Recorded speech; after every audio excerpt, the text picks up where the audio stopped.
लातल रसातल महातल और पाताल। ऊपर के 7 लोग भू भुआ स्वा मह जना तपा और सबसे ऊपर सत्य लोक है। इन 14 लोकों का वर्णन करते हुए नीचे से ऊपर तक संपूर्ण ब्रह्मांड की दूरी 50 करोड़ योजन की है। परीक्षित जी के प्रश्न करने पर फिर आगे नरक का वर्णन विस्तार से कह रहे हैं। पृथ्वी से 99,000 योजन नीचे यमराज की संयमपुरी है,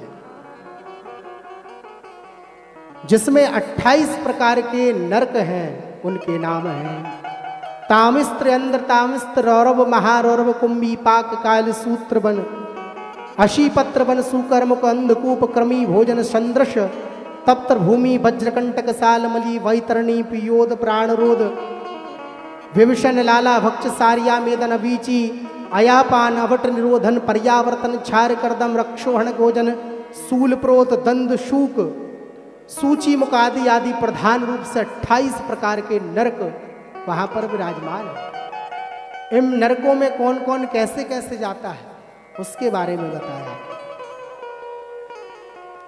जो प्राणी पर संपदा का हरण कर लेता है, जानबूझकर किसी की संपत्ति का हरण कर लेता है, पर स्त्री का हरण कर लेता है, बच्चों का हरण कर लेता है, यमदूत उसे तामिस्त्र नरक में ले जाकर के पटक देते हैं।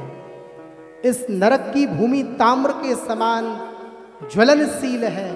उस भूमि पर उस जीव आत्मा को भयंकर कष्ट प्राप्त होता है और वे अपने स्वरूप को पुकारती है। उस अग्नि संतप्त भूमि पर जीव भयंकर कष्ट पाता है। बंधुओं, जो जीवों को काटकर उनका मांस भक्षण करते हैं, मंदिरा का पान करते हैं, उन्हें कुंभी पाक नामक नरक में खोलते हुए तेल की कड़ाई में डाल दिया जाता है, जिससे जीवात्मा को भयंकर कष्ट होता है और जीवात्मा अपने वास्तविक रूप को याद करती है। जो घर आए अतिथियों को क्रोध की निगाह से देखता है, उसे वज्रतुंड नरक में जाकर के डाल दिया जाता है और पशु उसकी आंखों को लोच लोच करके खाते हैं।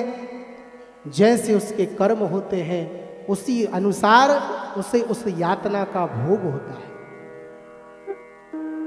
अब परीक्षित जी ने जैसे ही नरकों का वर्णन सुना, बंधुओं,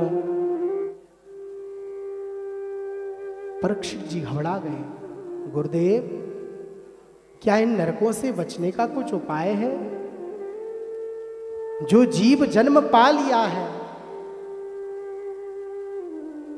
अगर जाने में अनजाने में उससे कोई पाप बन गया तो गुरुदेव आप ये बताइए उसके पाप कैसे मिट सकते हैं?